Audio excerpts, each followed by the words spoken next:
Hi there. Do you ever look back at your life and think, I was supposed to end up like this, but I ended up more like this? Or maybe this was your goal, but it ended up a little bit like this.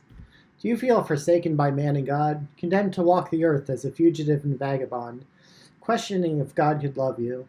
Tragically, many people are trapped in a wrong way of thinking. Their logic is, well, I already messed up. I already feel guilty. I might as well keep sinning now since there's no hope. Some people have taken this to extreme, sometimes over things that weren't even a sin.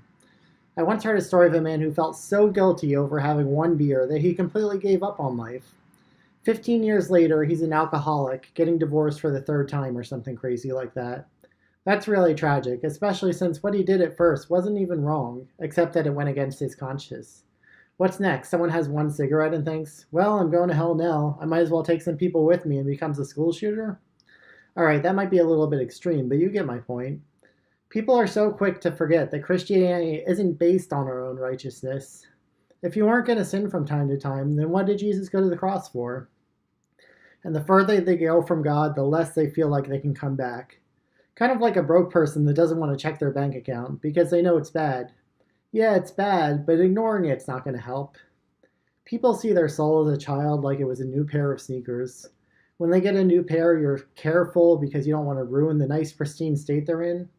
But when they get a few scuffs, all that carefulness goes out the window. This is one way guilt ruins people's lives, but it can be cured with a little bit of knowledge. First, the knowledge that God is waiting to forgive you. Jesus once told a story of a man with two sons. The younger son took his father's inheritance and wasted it all on girls and partying.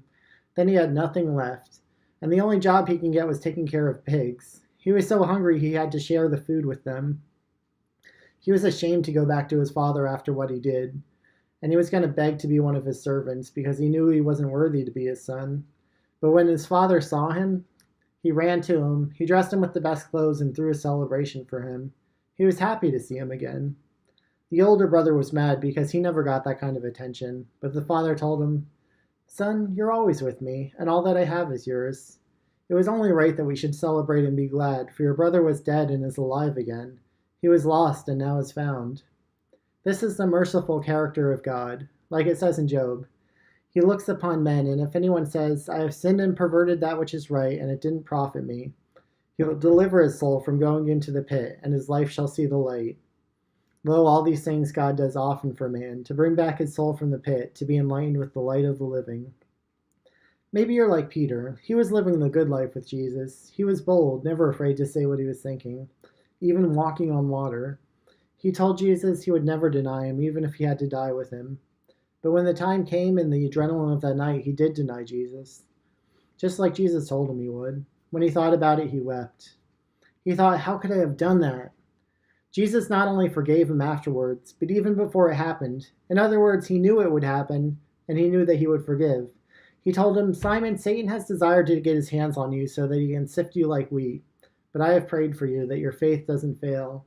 Once you get back on track, strengthen your brothers.